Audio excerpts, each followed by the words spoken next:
Yeah. All right. Yeah, I know we've been trying to get this going for a little minute. Yeah. Yeah, man. Yeah. Sorry for the, just bad at scheduling myself sometimes. Hey, man. Yeah, life. That's life. It happens. Yeah. But, yeah. Have you been training much? You get in there? Yeah, I've been trying to get in like 3-4 times a week right now. Like kind of in the winter, it can be tough. Just always getting like on and off being sick and stuff like that. But yeah, still trying to get in. Yeah. Yeah. How many years you been training jiu-jitsu? I've been training jiu-jitsu a really long time, actually. I actually started when I was 17 years old or maybe younger. Had like a family member that was into it and kind of started dabbling back then. I was still playing hockey and lacrosse back then, so I didn't like go full force. Right. But yeah, so I trained a lot when I was younger and then took some extended time off in between.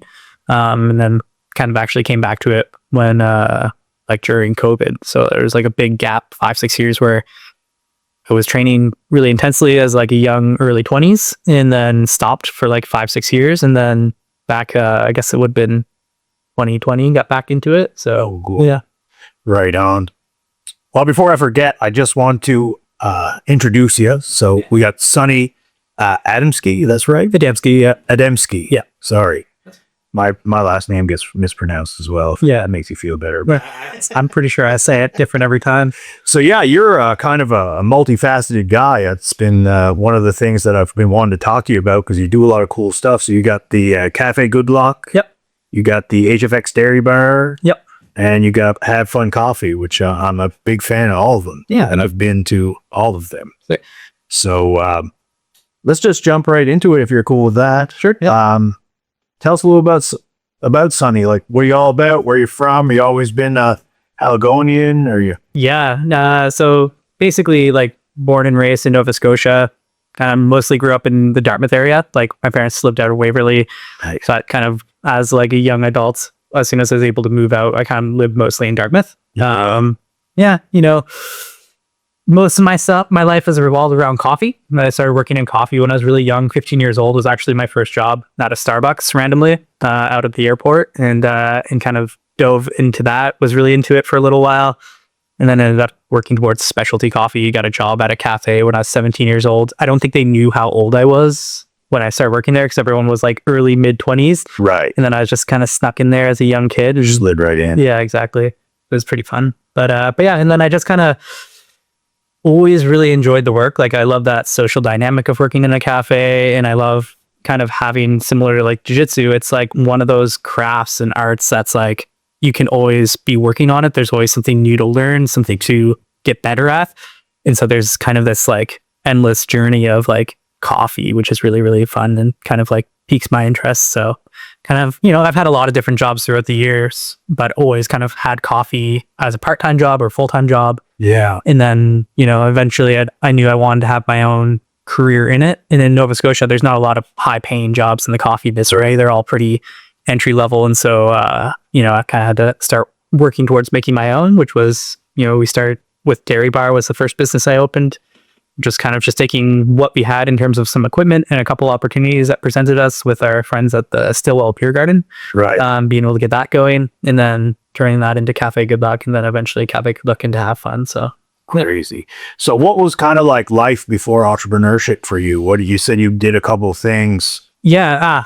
I did a ton of stuff. I've had a pretty different approach to life, I guess. Like I never went to school. I was actually homeschooled my entire life too. So from like primary all the way through high school, like I did not go to traditional school. I was just like homeschooled. Okay. My parents, like I have 4 siblings, so my parents like actually pulled them all out of school before I was even going to school and started homeschooling. Then eventually they all went back to either like a private school or like a regional school, public school, I guess. But I kind of liked it. It was just fun. It was chill. I played a lot of sports. I ended up getting like a full-time job when I was like 14, 15, and just like being able to work and earn income while completing my studies. Right. So it was pretty sweet. I graduated when I was really young too. I graduated when I was 16. Oh, so wow. I kind of was a year and a half or so ahead of like where I needed to be in terms of like whatever. But I didn't really do too much with it. Like I just kind of kept on working, playing sports, having fun. But yeah. And so that was kind of like my life. I was going to go to school. Like I always thought I'd go to like do something in engineering because my father and grandfather was an engineer, but just didn't really ever appeal to me. And then I was going to do carpentry, but then I just got a job as a carpenter and I didn't really like it. Like it was, I like the work, but I was like, boy, this is hard. Like your first day after laying hardwood floors, you're like, yeah, I don't want to do this forever. Yeah, no kidding. You're knelt down on your knees. It's tough work. Tired on your back. Yeah. But, you know, I guess on the list of like random jobs I've had through the years, I've been like, carpenter, barista. I worked in retail wine sales for a while doing that. I really enjoyed that. I was a Zamboni operator for a few years. Yeah. So, you know, I'm really good at that. It's actually another job that's like super, there's like a lot of work that's like not fun around it. Like you're basically like a janitor, Right. which is like fine, but actually flooding the ice and like figuring out all that side of it is really, really enjoyable. And like Definitely a bit of an art to that too. Right? Totally. Temperature. Yep. Temperature, ice thickness, how much you scrape off when you're doing it. Cause it's, you know, a lot of people think you're just flooding the ice as you're going, but there's a giant blade that's actually slicing into the ice and then you're flooding water over that. So like, you know, depending on who's skating, you got to make sure you're cutting deep enough to get all the cuts out and then put the ice on water on top. But without making it, you know, too thin or too thick. So it was an enjoyable job. Awesome. But a bunch of other random stuff, but yeah. So obviously you took a turn for entrepreneurship. Yeah. How was that viewed and supported like at your household? Is that like, were they happy about it? Was it kind of like, we don't know, like, you know, big risk about Sonny, like, Yeah. you know, or did you have a lot of support behind that? Like, and which one came first? Yeah, I guess I was the youngest of 5. And so I feel like there was less attention paid towards me in that regard. Like, you know, all my siblings went out and did their own thing and to, you know, and they're all happy living their lives. And so I feel like my parents at my point, when I was getting to that, they're like, yeah, whatever you want to do, you'll be good. You'll be happy. You'll figure it out. So there's tons of support. My parents were both entrepreneurs. And like, that's even, you know, growing up, like both my parents had shops that I would go and like work with. And so like when I was like 8 years old, I would go to work with my mom at it was like a TCBY, like a frozen yogurt store. Okay. It's going in the morning with her, help her open up the shop, clean the machines, get everything ready to go in the back, do my schoolwork, and then help her close, then go back in. So I had a lot of support in that and a lot of experience in like seeing the hardships of entrepreneurship and like how much time and effort you have to put in for sometimes very little reward. And so, yeah, a lot of support. And because they had those shops too, we actually had a bunch of random ice cream equipment in storage. So that's how we were actually able to open Dairy Bar, because we didn't have any money really back then. Like we saved up a little bit from doing pop-ups. Like we used to kind of do like little coffee pop-ups. So either like set up out a market, do baked goods and coffee, and sell those. And so we try to save as much of that money as we could. So you're very much involved with that local farmers market. Yep. Yeah. Yeah, especially starting off, like we do that. We had friends that had food trucks, so we'd pop up inside their food truck, had a little espresso machine on the front doing that stuff. Nice. But yeah, so you know, who was those people? Like, are they still doing it? Or no, that was a old food truck called Food Wolf. They're still around, Verge and Nat, and they're really, really good mentors, like starting off, because they're a little bit more experienced than us when it came to like running the business. And so, you know, they're always kind of pushing us along and helping figure things out. But yeah, so we used to do stuff with them. That was a lot of fun. Their food was really good, but I don't think they're not working in the food industry anymore. But yeah.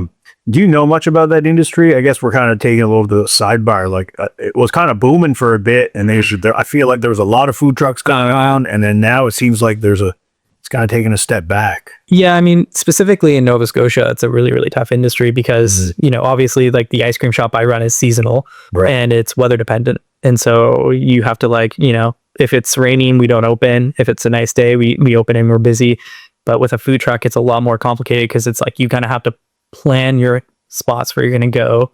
There's actually a lot of city regulation around like where you can park your truck. You can't just park it anywhere. Right. And then you have to like assign yourself at that spot. So you have to pay, I'm pretty sure you have to pay the city for like the right to go there. Yeah, like a lease. Yeah, exactly. And then, you know, if you do all that and then it ends up being a rain day on the one day of a week that you're going to do that, you don't really make a lot of money. And then just like Nova Scotia for trucks in general, it's, you know, you're going to tear up your truck with salt and just like the bad weather. Of course. And they're just expensive. So I think like there was a point where there was like a low barrier of entry with food trucks because it seemed like, oh yeah, you could buy a cheap truck, throw some equipment in it, and like get it going pretty cheaply. But now it feels like it's a lot more expensive. The rate of return here is a lot lower, and it's a lot riskier because like you only really have 3-4 good months of operation. And even, you know, there's been years with Dairy Bar where I look and like, oh yeah, we had like 50 plus rain days in 4 months. And so it's like we just opened 25% less that year than we would have otherwise. And then we have years that are really, really gorgeous and like with very little rain days, and you're able to make more money. So I think like food trucks, it's just like something that a lot of people saw as a really easy way to get into the food industry, but they just are really hard to make profitable and make consistently profitable. So you literally gives kind of a different meaning to like making hay while the sun shines. Yeah, exactly. Like, literally. So am I right to assume the Dairy Bar started number 1? Yeah. So can you tell us a little bit about the other businesses and kind of maybe high level how they come about and maybe succinct order? Like other business as in Dairy Bar, Good Luck? Yeah. So your other three businesses. Yeah. So, I mean, like I said, Dairy Bar was our first. So we opened that in 2016. And yeah, partnered up with my friends at the Stillwell Beer Garden. Like they have the bar on Barrington as well as Agricola, and then the brewery on Kemp Road. And so I've just kind of been long-term friends with them ever since they moved into the city. They used to come to the cafe that I worked at. And so we just kind of became friends through that. And then when we were looking for a spot to, you know, set up either an ice cream shop or something seasonal, it just so happened they were moving from their waterfront location to the Spring Garden location, and they wanted to partner up and have something that was going to be more dessert and family oriented, just to kind of make the space a little bit more all encompassing. And so a few stars aligned to do that. You know, we had a little bit of money saved up, and we learned from our friends that I don't know if you remember the Steve Areno's coffee trailer that used to be on Roby Street by the Rona. I do remember the name. Yeah, like there's still the cafe on Brunswick Street in Halifax. Okay, but they definitely been there. Yeah, they used to have this little trailer that was on the side of Spring Garden Road, kind of like North End where the Rona is in the Shoppers. Right. It was just a trailer, and so they closed that, and somebody bought it, moved it off for renovation. We ended up buying this trailer from that guy for a very low amount of money. Like it was just like a steal, which was amazing. Right. And you know, me, my family, we put all of our money and time into fixing that. A lot of friends come in, help do painting and little renovations and get everything set up there. Had all the electrical and stuff. So anyway, got all that stuff done and got it moved, and had a really good first year, and like, you know, actually learning the steps of having like a brick and mortar, moving from like just doing pop-ups and stuff like that to that was a very big learning curve. But yeah, so that was the first business. Kind of used that as like a tester, as like, can we actually do this in a bigger format? Like if we were to take a lease that would be for 5 years or whatever and put more money into a space, like, can we apply these practices that we're doing at Dairy Bar to what was Cafe Good Luck? And in 2018, like we searched for a long time for a spot. Then we found the spot that we're in now on Portland Street. So in 2018, we opened Cafe Good Luck in August 2018, I believe. And yeah, that was wild. Opening up a restaurant is very, very stressful, especially when you're like young and don't really know what you're doing. You know, I've worked in cafes. I never really ran like restaurant service and stuff like that before. And we kind of had like, there was a couple different partners that I was partnering with at the time. And so we all had our own visions of what it was going to become. And then it kind of like took all those visions and jumbled them up and became what it was, which was like kind of like a sit down brunch restaurant, cafe kind of vibe, which is what we were going for. But it just, you know, didn't really hit the way we wanted it to. We were really, really busy on the weekends. It was absolutely insane. We'd have lineups at the door, have like a 30-person like list for brunch. But during the weekdays, we would just be dead. And like, we just couldn't get people through the door. And we kind of always thought like that would pick up, like, you know, people would come in for takeout coffee, but everyone just kind of viewed us as a brunch restaurant. And so we were just in this struggle of just being so insanely busy, like Friday, Saturday, Sunday, and then just completely dead, like Tuesday, like Monday through whatever. So what did you do strategy wise to maybe reposition yourself? Well, And did you get out of that, or are you still the premier brunch place? No, we got out of it. And so, I mean, COVID happened, right? Right. And so the era of businesses pivoting was kind of what enabled us to make a big change. And so we were able to kind of take our business from like what it was as like a sit down brunch restaurant that wasn't really working because we just were too small. We only had like 22 seats in there. Right. So even when we're full, it's not a lot of people. Right. Yeah, I've been there. Yeah. And we've expanded since. So it's like bigger now, but it's like, they used to be small, like under 1,000 square feet. So very, very few tables. But yeah, so once kind of COVID came in and, we had to end up closing for a couple months as most businesses did. Fortunately, we were able to take advantage of like the kind of the government funding that was available. Yeah. Like, paying ourselves and kind of keeping our business afloat. We're able to take out the loans and, rehire a lot of our staff that we had to lay off, which was really sick. And even with like, they had the, that pay, like, they're taking care of part of your payroll, which was sick because we were actually able to pay people a little bit more than we normally would because like we were getting some of it back. So we're like, no, we'll pay you a little bit more because why not? Yeah. Yeah. And so that actually honestly like gave us this huge opportunity to just like sit back and look at our business and be like, what's not working? What can work in the future? And how can we get there? And so, when we first reopened, we kind of opened as a bit of a pantry, grocery store, cafe, focusing all on takeout. And that actually worked really well. Like people coming in to buy a few items, buy a coffee, buy a pastry, and then leave because during COVID, nobody was hanging around. And so we kind of kept on going with that format and it worked for a really long time. We kind of had to start trying to get food back into it because we kind of axed our food program because it all took a long time, It were 20, 30 minutes to cook a meal and get people sitting and eating it. But we've now made changes that are like a lot more comprehensive to that style of like fast, not necessarily fast food, but like fast takeout oriented. For sure. So like getting something like a Mary Chef, which is just like a quicker oven that can, heat food up really quick, having a lot of like more simple menu items like the breakfast sandwiches, bagel and lox, stuff like that. That's like really, really tasty and crave worthy and making them with really good ingredients, but figuring out how to do it like quickly so we can get people in and out so they can go on with their day. Get that turnover. Yeah. And so that's been going really well, especially since we've expanded. Last year, we were able to take the business beside us, blow out the wall. Me and Marley's dad actually did all the renovations ourselves, which was, I guess, yeah, tell me a little bit about that. Yeah. At the gym. Yeah. So now we've doubled our size, which is really nice because during this like kind of transition during COVID, we had no seats in the space. So it was very unwelcoming as like a community space. It just felt like you had to come in and leave, which was all you really could do. Of course. But now since we've expanded, we have like, almost 30 more seats in there now. And so people can actually come in, hang out, have a coffee. It feels like a lot more of a communal space and a community space, which is what I always wanted from it, right? Like I always wanted it to be for Dartmouth. And like, that's why we opened there is because like, I worked in Dartmouth my entire life and I served a lot of the people that we serve coffee there for like the past 15 years because it's just like it's the same people and it's sick and I love that and it's just like such a weird relationship to have with people, but it's one that I really appreciate and like is very unique to Halifax, I think, as a city because it's like we're so small.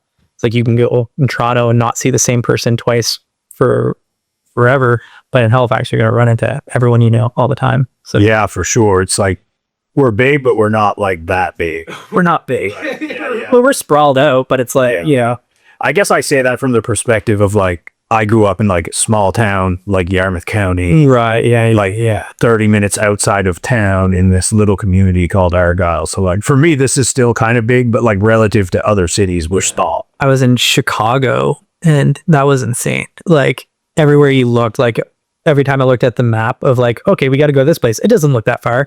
Be like an hour and a half drive. And it just looked like it was like a couple blocks of the city. Or just which is so dense, dude. It's insane when you go to those cities and you're just like, oh yeah, we're tiny. And then like one block in that area has the entire population of Halifax and Dartmouth combined. Yeah, like just going to say like, New York State has more people than all of Canada. Yeah, it's insane. So, which is nuts. But yeah, so, Good Luck's been doing really well, just circle back to that, but which is nice. It's what, 7th year in August coming up, which is just like insane.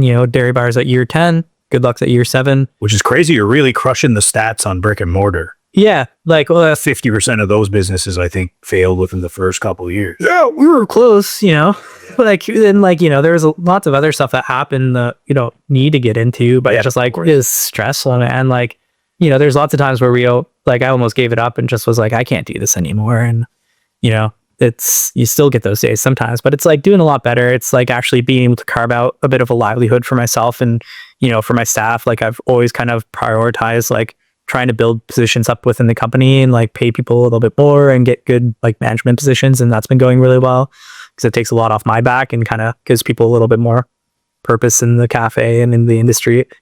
But yeah, one of my various jobs before entrepreneurship was being a coffee roaster. I did that for about 3 years and I loved it. It was such a cool job. It was connected to another cafe that I also worked at. So I kind of got that experience of like roasting coffee and then serving it to people. And that was kind of something I was like always in the back of my head is like, oh, I want to come back to this. Like, this is really cool. It opens up a lot of windows into a huge world, a small, huge world in a sense of like how coffee sourcing works and stuff like that. Mm-hmm. But yeah, and so in 2022, I think it was, me and my brother partnered up on opening up Have Fun, which was kind of like an extension or like, you know, separate company, but an extension of like Cafe Good Luck in a way where we were going to start roasting our own coffee. And so in 2022, we started doing that and it's been going really well. I was able to buy, you know, the same kind of roaster I used to work on. So I was very familiar with that. I had a lot of contacts in the industry that I was able to lean on and kind of get advice from and figure out how to get going in the world. And then just all of our experience with Cafe Good Luck, because Cafe Good Luck is what we call like a multi-roaster cafe. Mm-hmm. So we buy like retail bags and coffee from multiple roasters all across the world. And so kind of having that exposure to lots of other people's brands of coffee was like allowed me to kind of like, you know, really lock in what I wanted for my brand of coffee, which was super helpful. Right. Yeah. Nice. Yeah. All right, we're back. Sorry about that. No, all right. So where we the roasting. Yes. The roasting. So you weren't selling your own coffee at the start. No. Like generally, pull that a little bit. Sorry, that better. Yeah, that's great.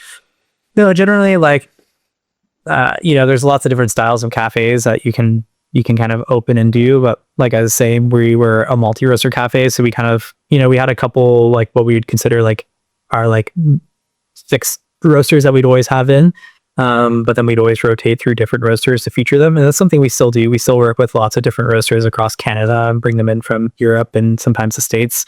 But yeah, and so when you're first starting, you kind of like, as a cafe, you're kind of forced to serve somebody else's coffee, which is like completely fine and something I enjoy doing. But obviously if you can get to a point where it's like you can roast your own coffee, that's super cool. It opens up a lot of windows. It's something I had always wanted to do with the cafe. It was kind of like eventually expand it into doing our own roasting because I knew how to do it. And like, it was just like a very, very cool business. But yeah, you know, a lot of cafes like are always going to buy coffee from a roastery generally. Right. Yeah. So kind of bring us through, and I've been to your roasting warehouse, and you give me a little tour, and I do buy the coffee and I love it. Can you bring us through a bit of the process? It's kind of a pretty intricate process on the whole, like how you roast the beans to get the different types of like medium roast, dark roast, light roast, different levels of caffeine. I think as you roast it, the temperatures, I believe, if I'm not mistaken. It's like, you know, that's one of those weird coffee. It's like slightly proven, but also a coffee myth, because it's like, yeah, like technically this might have more caffeine if it's roasted less or roasted more, but like the difference is so minute and like not perceivable. Like I always say to people, it's like, you know, if you want to, because like that will be one thing is like, oh, I want to buy this coffee because it has more caffeine or it has less caffeine. I'm just like, the biggest factor you can have with caffeine content when it comes to coffee is how you brew your coffee. You know, it's the concentration of like how much coffee you're actually brewing. So like if you have a really strong brewed coffee from like, and I'm not just talking about like flavor, like again, people will buy a dark roast because like, oh, it's stronger, but it has a more intense bitter flavor. It doesn't necessarily translate to being a stronger coffee. So when I think of a stronger coffee, I think in concentration, right? So like when you're brewing coffee, you're pouring water over grinds. That water is extracting oils and insolubles and insolubles from those grinds and depositing into your cup. And so what you have in your cup is essentially dissolved coffee in water, right? Right. And so the more coffee you have dissolved into that water, the stronger it is. The less coffee, the weaker it is. Similar to like if you take a tablespoon of sugar and dissolve it in water, more sugar is going to be more sweet. Less sugar is going to be less sweet. Of course. So you can kind of do different things with your brewing process to make your coffee stronger or weaker, and therefore more caffeine or less caffeine. Much like, an espresso is going to have way more caffeine per volume than a filter coffee, right? Because it's more concentrated. It's 10 times more concentrated than a filter coffee. So the whole dark roast has less caffeine, medium has a medium amount of caffeine. Yeah, no, and then light roast has the most. That's just like that's kind of like a if it is industry kind of. If scientifically, if it is true, where it's like, yeah, it makes sense. The longer you roast something, you're gonna lose, like it's gonna burn off some of those chemicals, right? It becomes more brittle, and stuff like that. So yeah, there might be less caffeine in it technically, but I think the amount is so very little. So you've never I know you're pretty deep. Like I've watched the process. I see the graphs, the charts there, computer. And so have you ever looked at the percent differences, or is there a way to count, or is that way too it's No, we'd have to worth really into a lab for a chemical breakdown, right? So it's not really worth it. No, and it's just it's also just not, I think when you're in the coffee, caffeine obviously is a huge pull of coffee, but it's kind of the last thing I think about when it comes to coffee. I'm past the point now where it's drinking coffee doesn't, it just brings me back to my zero or whatever. I'm not I need more caffeine, because I enjoy drinking the coffee because it's I'm into it deep, where it's I want to, go into processes and different styles of coffee and things like that. And so as a person who's buying coffee and selling coffee, caffeine, it's just the byproduct of coffee. It's not the main reason, if that makes sense. Yeah. So it's I wouldn't really care which one has more or less caffeine. So to a point where it's obviously you buy decaf, and there are some varietals of coffee that have less caffeine, that are just naturally lower in caffeine, and those are super cool. And there's some varietals of coffee when you get into the conversation of Arabica versus Robusta. Robusta has generally more caffeine per volume in it than Arabica does, and also has something else weird going on to it that kind of makes it a more intense hit of caffeine. But I'm not super sciencey with that. I focus more on on the buying and the trading, and when it comes to regional stuff of flavor is kind of more what I'm interested in, is flavor and relationships with coffee, right? As opposed to the sciencey part of it. Can you bust this myth for me? Yeah. And I call it a myth. It's just something I don't know, or everybody I talk to has a different opinion, or anyway, I'll get to it. Decaf. Yeah.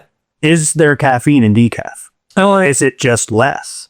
I mean, I guess.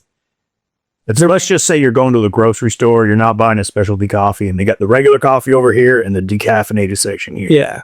I'd say there's maybe 1% decaf remaining in it.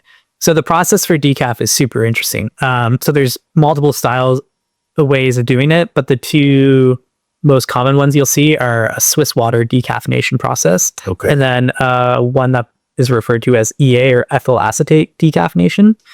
So Swiss water, basically you're taking this coffee into, and I don't know the exact specifics of it, but the way I understand it is you're essentially heating up the coffee to open up the pores of the coffee in water, and then washing hot water through it. So you're rinsing away that. Yeah, exactly. And that's where sometimes you can lose a lot of the flavors and the subtlety of a coffee, because you're kind of treating it with heat, which can damage it in the future roasting process and stuff like that. But we've figured out ways to do it that you can actually have really tasty decaf now.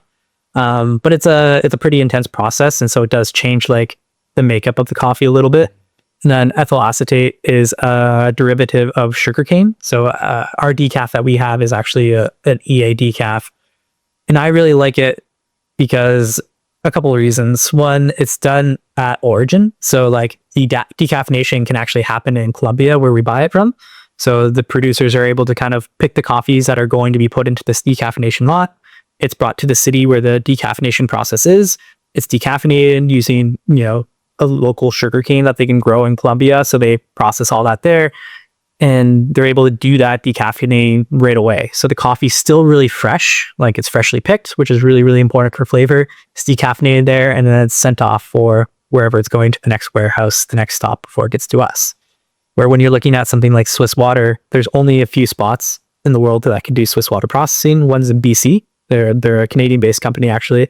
So they're based in BC, and there's one in Germany, and I think somewhere else. But that coffee has to go from origin to those locations and then back to another warehouse. So it's shipping a lot more. So there's a lot more travel with the Swiss water. So, generally you're getting a less fresh coffee unless you're like hyper specific with it. And then it's also, to me, it's just like, it's a lot more shipping. Like, right. You get much more overhead. Yeah. There's more overhead. There's a bit more cost involved. Yeah. It's a lot more freight because you got to go back and forth. And by the time it gets to you, that gives it to the end user. Yeah. And to me too, it's like, again, like a lot of like what our buying ethos with the roastery is that like we want to like keep as much money towards the producers as we can. And so when you do a process that's actually decaffeinated in a country, it keeps more of that money in that country. Right. It's less expensive from the whole thing. So the producers are able to keep a little bit more of that money during that process. And actually, like the export group that we work with in Colombia does the decaffeinate themselves. So it's like very beneficial for them versus, sending it to BC to get decaffeinated and then sent to like, back to New Jersey where it's going to be stored before it's shipped out to roasteries. Right. Right. So a lot of weird logistics with coffee, but interesting. Yeah. It is a very interesting dynamic of how like it all comes together. So a couple things, basically if you're like me and you bought into the whole like light roast, medium roast, dark roast has X, Y, Z different levels of caffeine. Yeah. Like maybe don't focus on that. Just focus on what you like in terms of flavor, 100%. in terms of taste. Yeah. And here's one thing always, the funny point I always like to make, because again, when you roast coffee to different degrees, it actually changes how, like extractable it is, like how easy it is to extract the coffee from itself in a way. And so generally, like the more darker you roast the coffee, the more brittle it becomes. And so when you're grinding it creates more fines, and it actually is a lot easier to extract. So when you're pouring water into it, you're going to get a stronger product if you treat everything same. If you grind it the exact same like grind setting, you give it the same amount of water for the same amount of time, dark roast will generally brew up stronger than a lighter roast or a medium roast, just because it's more broken down already, so it's easier to extract. So like in that same vein, where like technically, yeah, light roast has more caffeine, but if you brew everything the same, dark roast is going to have more because it'll come out stronger. But if you brew everything to the same concentration, so say you grind your light roast a little bit finer and your dark roast a little bit coarser, so they hit the same strength of coffee. Like we use, like when I say strength too, like I use like a tool called a refractometer, which actually, deep. Yeah, we're in deep. But it's something that's used across all industries because it basically, you can use it to figure out your bricks or like your sugar content of like different beverages. But in coffee, basically what it does is it shines a light through the liquid, and it can give us a breakdown of like the total dissolved solids that are in that coffee. And then you apply that to like a little math situation, and it pumps out a number that basically tells you like how much you've extracted from your coffee. Like 1.35% TDS is like your ideal coffee extraction. And so we can actually just like brew a coffee, put it on that, and be like, yep, it's good. Obviously as a trained coffee person, you can usually taste the coffee and be like, is this too strong? Is this too weak? But sometimes it's nice to have like a tool to help you. That's cool, man. Yeah. But yeah, it's just like, so when it comes to caffeine and all that stuff, it's like concentration has a lot to do with it and everything. So it's always kind of just like a mixed bag. But the main thing with that, and like a lot of these coffee myths that come with it is all marketing, right? It's just something to get you. Everything's marketing. Exactly. Yeah. So it's like, it's just something to get you talking about coffee. And then it, in the same way, like any kind of industry, like beer or whatever, it gives roasters something to put on their bags, like, extra strong, extra this, extra that, roasted fresh, roasted this way. And it's all just like, it makes us think as consumers, like, well, what does it all mean? But it's just like, it doesn't really ever mean anything half the time. It's just like, but yeah, so like the most important thing to me is just like, focus on what you like to taste. If you like a darker roast coffee, something that's a little bit more bitter and chocolatier, yeah, go for that. You want something that's like lighter and more fruity and like juicy? Yeah, 100%. Nice. So it's like, to me, I don't really like yuck anyone's yums when it comes to flavors. I have very much what I like to buy and what I like to try to source and like what's kind of like popular in the coffee industry. Right. But there's a huge market out there of like people that want to drink different stuff. So it's important to kind of recognize that. Awesome. Yeah. Another question. What's your favorite way to prepare your coffee? And what is your favorite bean that you have currently? That I have. So my most common brewing method is a brewer called Kalita Wave. So it's a Japanese brewer. That's like a little, you can get like stainless steel ones or ceramic ones. I like the stainless steel ones, but it's basically just like a little flat bottom pour over that looks just like a coffee maker pot does. Okay. But it's just smaller. So you can make like a single cup or 2 cups in it. That's what you made mine in at the... Yeah, exactly. Yeah. So, I'll use like the proper pour over kettle to do like a slow kind of like pour over brew on that. And what's the idea for the slow? I know there's kind of, you're pouring it over all over. Yeah. So, I mean, there's Is there a method to the madness? I don't know. For sure. Yeah. Like there's tons of different ways you can do it. And everyone, it's like, again, one of those things where everyone has their right way of doing it. And there's a lot of different ways you can, brew coffee to affect the flavor. Some better, some worse. But everyone kind of figures out their own way eventually, or they watch a YouTube video and just do that forever, which is cool too. But yeah, so like, everything again has a purpose. Like the speed of which you pour your coffee can affect how strong it becomes. Right. How many times you stop and start can it affect the flavor and affect the strength, and stuff like that. Right. So I keep it pretty simple. Like I just do like a 2-3 pour method. So when I make my coffee, I'll grind it fresh. I'll get my filter and my thing. I'll give it a little pre-wet, because sometimes those paper filters can hold a little bit of flavor, especially when you're making a very small amount of coffee. It's not ever really noticeable in a big pot because it's way more coffee. Mm-hmm. But if you're making like 15 grams of coffee and there's like a pretty thick paper filter, I always give it a little rinse. So warm up your brewer, which is good, but it'll also get rid of that paper flavor. Then, I put my coffee in there. I do what we call bloom. So you pour a little bit of water on top, and you'll actually see when you do this, the coffee will bloom and release CO2, carbon dioxide, which is kind of like part of the coffee from the roasting process.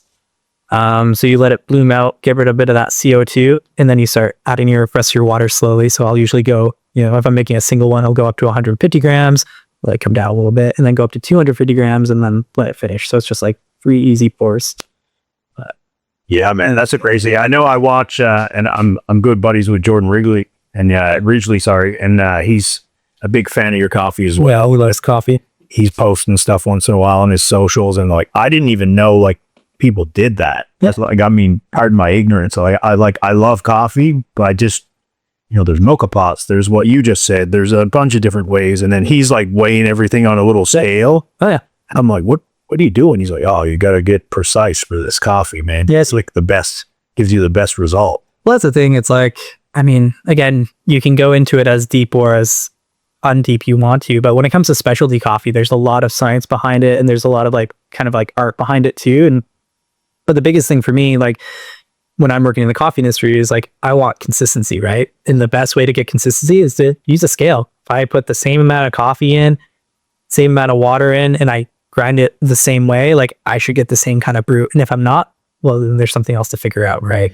So, but yeah, it's not even something I think about anymore, like pulling out a scale to make a coffee. It's just something I've always done, especially like when you're doing it in a shop setting, right? It just makes sense. You want to make a consistent product for your customers, you're going to have to use a scale. Otherwise, it's like, if I serve you an espresso that one has 15 grams of coffee in it, the other one has 20 grams of coffee in it. Maybe waste. Yeah.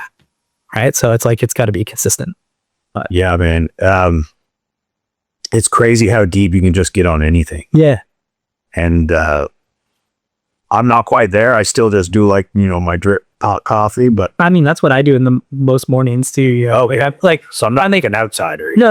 Like, I have a coffee brewer at home because, like I'll make coffee for me and my partner, and I still weigh it out. I got a fancy one that, like it weighs the water for me. So I just have to pour the water in, and it does it automatically, but I'll weigh my coffee, grind it, put it in. But there's so many machines out there that can do the same job almost better than I can with a pour over. I just still like making pour overs. It's fun.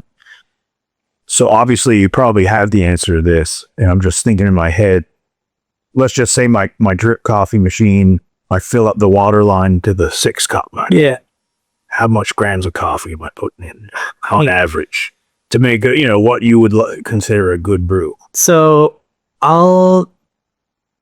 Because I dug my scale out, I'm going to do it. Yeah. So I mean, what I always recommend is like if you're making a pot of coffee, do 1 liter of water to 60 grams of coffee. Is kind of like your industry standard like starting point, and then you can go up and down from there. And that kind of breaks down to like a 16 to 1 ratio or so of like grams of water to coffee. So however much water you want to use or however much coffee you want to use, just multiply by like 16, and it'll give you a rough starting point. But I always every coffee machine I find like has like, because they're not real cups. It's not like, you know, a 250 ml cup. It's always like a random like, oh, well, it's a 6 ounce cup of coffee or like this. So I always get confused when like they have different cup markers because they're not actually like the measurement cups, I don't think. No. But anyway, yeah, try 1 liter of water to 60 grams of coffee and go from there. Yeah, because like my cup, I put 6 on that market. My mug is big enough. It's only 2 cups. Yeah. Like the thing, My coffee mug. I think there's like a big friggin' mug. Yeah. I think there's like an old fashioned like what the cups on coffee brewers stood for, like a 6 ounce cup or like a 4 ounce cup. Right. So it doesn't actually translate to like what we know a cup is, which is like 250 mils, right? So Right. That's what I was thinking. Is it a regular cup like that you measure? I don't think so. No. Because that'd be 1.5 liters, right? Right. Yeah.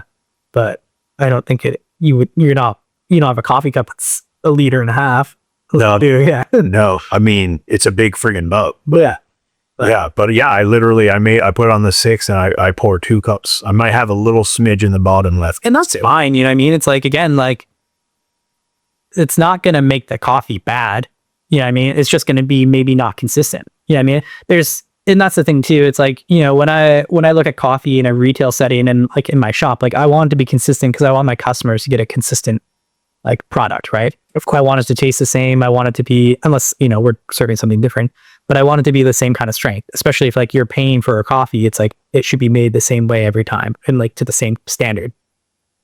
But like if you're at home and like you don't really care, or like you're okay with it being a little bit different, or maybe like you just have a system where like, oh, I want it to be a little stronger, so I'm going to put a little bit more coffee in there, and you just, you know, weigh it up with a scoop.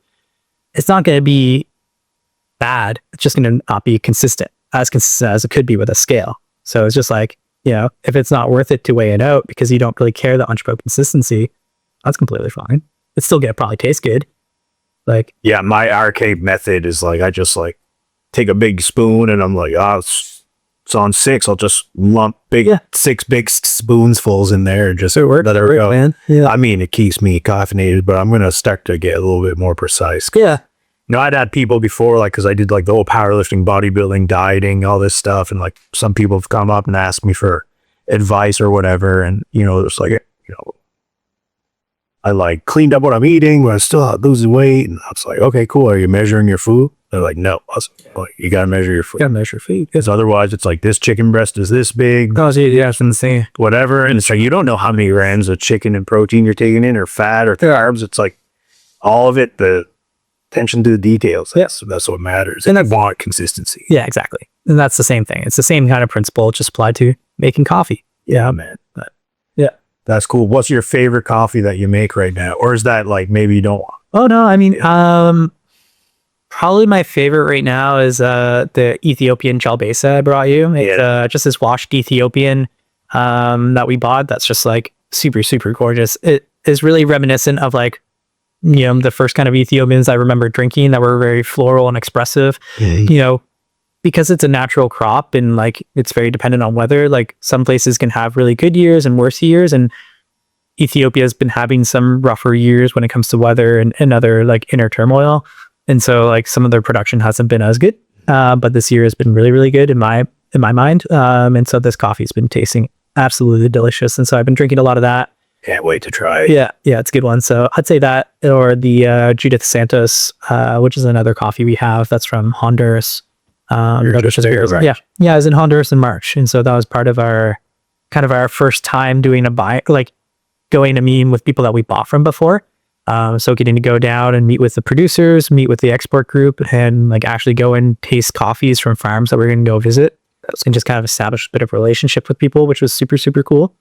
We've kind of just been, we were in there in March, but we just received the coffees over the past couple months. And so we're starting to release those, and it's it's super cool. Like that's kind of my favorite part of it, is like now getting to the point as like a roastery and like a business owner where it's like I can go down and visit the people that we work with, because we buy in a very specific kind of way. So there's a lot of different ways you can buy coffee. It can be as simple as like going on a website and just ordering a SKU of coffee from random country, very, very little specificity. Maybe it's from Colombia, but it's just like a regional blend all over Colombia. People just brew coffee together, put it in a bag. It's Colombia. It's single origin. And that's as deep as you go. But there's like everything else, there's very many more layers to it. And so we try to buy, as specifically as we can. So, if we're looking at buying from a country from Colombia, we're going to go down a little bit deeper. We're going to buy from Colombia and Huila. Huila is like kind of like a province like area, and that's a growing region in Colombia. And so we're going to buy a Huila coffee. And a lot of the coffees that we buy from Huila are from a town called San Agustin, which is like a very small town in Huila. And there's like a group that we work with there that's called Mancaba, that's run by producers. That's an export group that's partnered with an import group in Montreal that we work with. And so like we're going to buy coffee from them, but it's going to be like to us as kind of directly as we can, because Mancaba is like a producer ran export group, where a lot of export groups are just kind of like multinational companies that are like buying coffee from people regionally and then just shipping it off. Right. So you kind of lose a lot of that transparency and a lot of that, like, what you want to see as a coffee buyer. Yeah. Connection. Yeah, exactly. Yeah. And so we're always trying to work with people like Mancaba and the people in Honduras, which is also through Semilla, which is like the importing company that we work with a lot, to buy as like specific as we can and buy from, single producers or groups of producers that are very small. And that way it kind of like can focus our money into a small region as opposed to just spreading it out among a large multinational corporation that like, just pays as little as they can to the producers. We're trying to work with people who, pay more, pay premiums, and like can actually care about the producers that we're working with having a sustainable life. So yeah, that's cool that you say that. And I mean, I'm a little jaded from the industry I come from. Oh, you hit it. I thought it was me. That's all good. Yeah, I used to work in consumer goods for Unilever Canada, and one of their big things, and one of the things I still like about them, although they unfortunately structured me out of the business, non-performance related, but they're always all about fair trade, Rainforest Alliance, making sure like they're paying a fair wage for the products, where it was like the cocoa beans for the chocolate that they made some of their ice creams with, or the tea that they sourced for their red rose tea, or their specialty teas. They were all about fair trade, investing back in the communities, teaching them better practices to produce their products, to be more efficient, better profit, more profitable overall, and money just going, back to where it should be in terms of like the areas that they're buying from. So it's awesome that that's in kind of the forefront of your mind as well, is like making sure that you're not only providing us with an awesome product, but you're also helping out where the product comes from as well. Yeah. So, couple things, I guess, and I know you're a busy fella, so I'll try and keep it short. But what would be a couple lessons that you kind of learned as being like a young entrepreneur? I know you said it was really tough starting out. Some days you were like, "Holy shit, can I still do this?" And obviously there's some challenges around brick and mortar. Like a lot of they're all about online and Uber Eats and all this stuff. What would be some of the couple of the main lessons you learned kind of getting into this? I think one thing I always suggest to people, because as a young business owner, you always get a lot of people around you that are always like, "Oh, I want to do that," or they tell you they are doing that. Like people who want to open a cafe. I'm just like, "Oh, cool. Have you worked in the coffee industry before?" And they're like, "No, I just always wanted to own a cafe." I mean, unless you're ready to lose money, don't do it. Like if you want to open a business and you want to be a business owner, get a job in that industry first. Learn the ropes. Yeah. Like if you want to run a restaurant, if you want to do something like that, go and work in that industry. Because like in the same way, like I thought I wanted to be a carpenter, and then I went and worked as a carpenter for a year, and I was like, not for me. It might be for you, but like unless you give yourself the time to learn that, it's going to be almost impossible. And like, it's going to be really, really hard. So, I think a big thing that I was really glad that I did is I was very intentional with a lot of my jobs that I had when I was younger. I kind of figured out pretty quickly. I was like, oh, I want to own my own business someday. My parents own their own business. I worked for small businesses growing up. So I kind of wanted that same future for me. So like whenever I got a job, I was always like, what am I learning from this job? Because like, when you're working at these kind of jobs, you're not getting paid well. No. So it's like, you're not going to stay there for forever for the money, because it's like, most of them aren't like fully career positions. So I was always like, what am I learning from this job? What am I gaining from it in a capacity outside of just like earning a living? And so, that's always one thing I suggest to people is like, if you want to work in an industry, get a job in that industry first and like work in it. That's great. Like I try to know how to do, like, obviously I can't do everything in my business, but I try to know everything about it, right? Like there's not very much that goes on in my business that like I can't actually do myself, whether it be the baking or the cooking, or making the coffee. But like you run into a business owner that's just like opening a business and they don't know how to make the coffee. They don't know how to run a kitchen.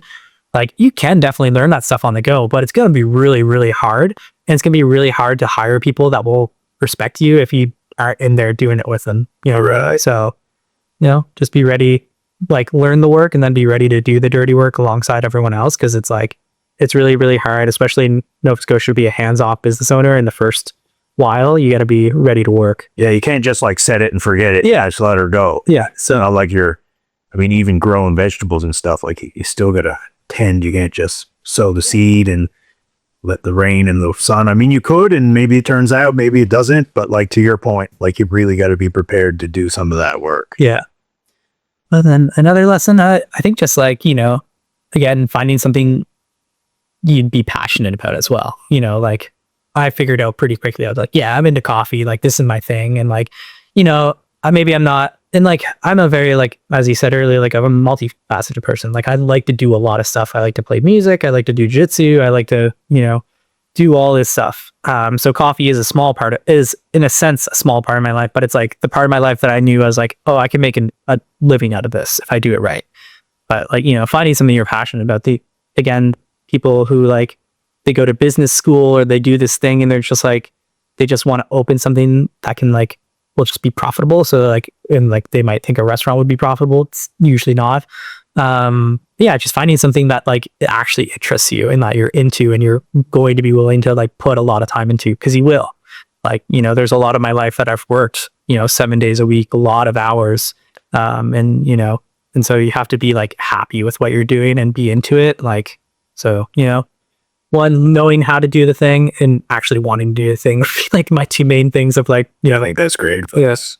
Yeah. Cause I feel like I've you see people haphazardly jump into things and then that doesn't work because they really didn't look into it. And then they're doing the next thing and the next thing. And it's just like, they're almost playing like musical chairs, their career choices or their entrepreneurial kind of, ideas. Yeah. And, and I always like to see people succeed. Like, yeah, we do. Yeah. So, choosing right, I think, is definitely a good way to go. Yeah. And I think it's just like, it's such an awesome opportunity we have as humans to be able to, either do work that we enjoy or like open our own business and do something and kind of bring something unique. And so like, with my businesses, like I've always tried to make them something that's like unique and like serving a purpose. Like, you won't see another Cafe Good Luck. Like I'm not looking to open a franchise or something like that. I think the coolest thing that we can do with businesses is have them be unique and a part of us and like a part of the community that they serve and the people that work there. And so, that's the other, like, I mean, to each their own, but it's like, I wouldn't just see what somebody else is doing and be like, yeah, I'm going to copy that. You know what I mean? It's like, you got to bring yourself into the business and like, have that expression. Otherwise, again, it's not going to feel natural, I don't think, but. Yeah, and I feel like although running your own business and getting it started from ground zero to say where you're at today is super difficult, but I think we're in a place where it's easier than it's ever been. Yeah. In a sense.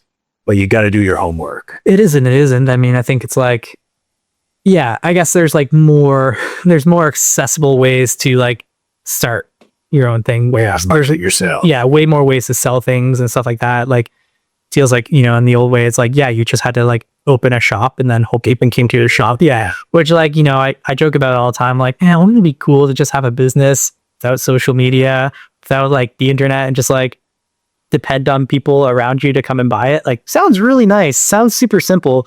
But it's like, you know, being a business owner now, it's like you have to know how to use social media. You have to know how to use online sales platforms. Oh, man. You have to run a wholesale program.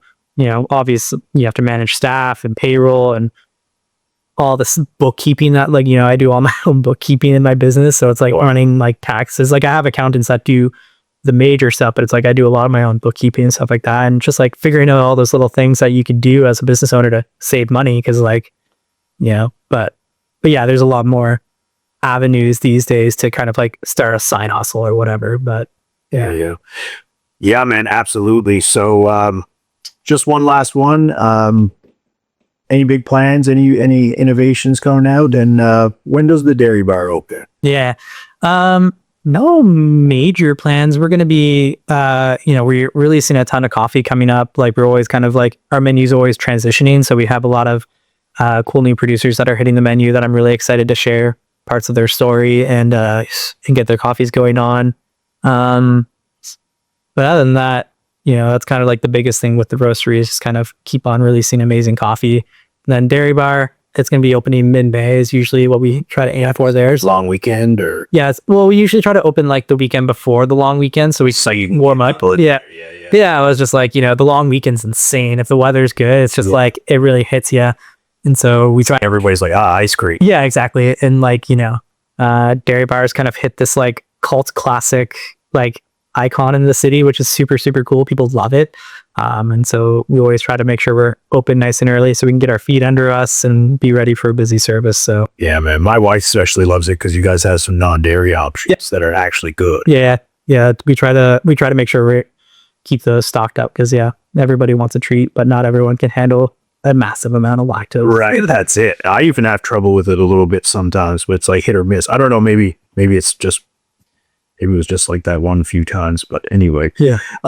That's awesome. Well, I'm really looking forward to all the new releases for your coffee brews. I have a few. I got to get through them. And I'm looking forward to the ice cream bar opening. And we'll let you get back on your day. This has been a great chat. I've been looking forward to it. I didn't realize until meeting you how deep you could go on coffee, and it's just been a very interesting rabbit hole to go down for myself. And I love that you're successful. I love that you guys are doing well. And we'll hope to have you on again. And we'll see you on the mats. Yeah, absolutely. All right. Have a great day. You do, mate.